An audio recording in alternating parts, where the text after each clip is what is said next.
This is the Lone Crater YouTube. We hope this video helps. You start by ensuring you have an active Azure subscription and permissions to create resources.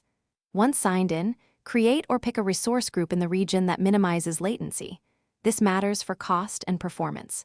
Next, create a storage account using the portal or Azure CLI so you have a container for blobs.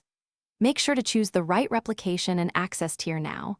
That choice will affect durability and costs later, so decide based on your workload.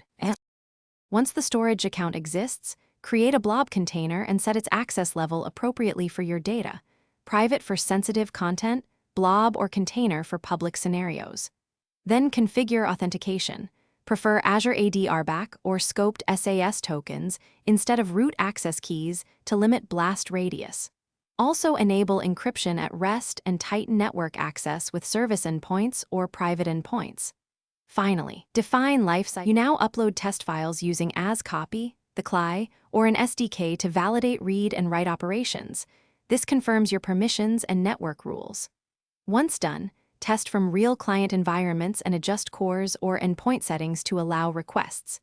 To finish, set monitoring and alerts for capacity and errors so you spot problems early.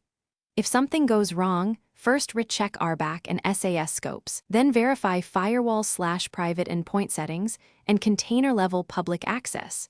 These are common blockers.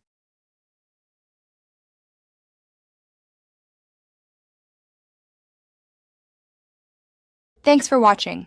Consider subscribing if we helped you.